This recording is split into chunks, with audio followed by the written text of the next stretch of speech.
ஆடி மாதத்தில் ஆடி தபசுன்னு ஒன்று இருக்குது. அந்த ஆடி தபசு என்னன்னா, சிவனும் நாராயணனும் ஒண்ணுங்கிற காமிக்கிறதுக்காக கோமதி அம்மாள் உருவாக்கப்பட்டது ஆடி தபசு. சிவனும் நாராயணனும் ஒரே இதுதான், சங்கமம் தான். அவங்க யாரையும் நம்ம வேற்று பிரிக்கக்கூடாது அப்படிங்கிறது தான்.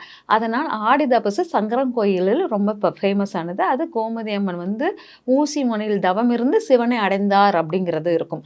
அதனால சிவன் வந்து பார்வதியை நாடி சென்று கல்யாணம் முடித்த மாதம் ஆடி மாதம். பார்வதியை தேடி போய் கல்யாணம் முடிச்ச மாதம் அப்படிங்கிறது. அதே மாதிரி ஆடிப்பூரம் அப்படிங்கிறது என்னன்னா, ஆண்டாள் புதித்த மாதமும் ஆடிப்பூரம்.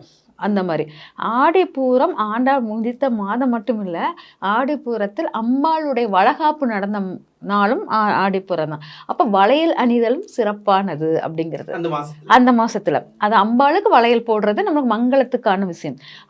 அது போடுவாங்க. அதே போல் ஆடிப்பெருக்கு அப்படிங்கிறது அது வந்து தாலி மாற்றுதல் அப்படிங்கிறது. தாலி வந்து நான் ஒரு வருஷத்தில் ஒரு 3 தடவை 4 தடவை தான் மாற்றணும், அதிகமாக தாலி மாற்றக்கூடாது.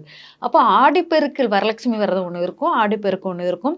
மாசி காரடையாம் நோன்பு, மாசியும் பங்குனியும் ஜாயிண்ட் ஆகிற இடத்துல காரடையாம், அந்த நேரத்தில் இப்படி 4 மாதங்கள் தான், வருஷத்தில் 4 தடவை மாற்றுற மாதிரி இருக்கும். இந்த ஆடிப்பெருக்கில் மாற்றுறதுக்கு உகந்த மாதம் அப்படிங்கிறது. இந்த அதாவது நீர்நிலைகள் நின்று மாற்றணும் அப்படிங்கிறது.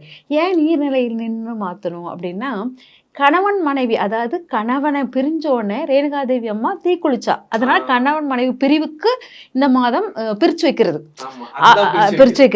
இந்த கணவன் மனைவி பிரிவுக்கு இந்த ஆடி மாதம் இதா இருக்கு.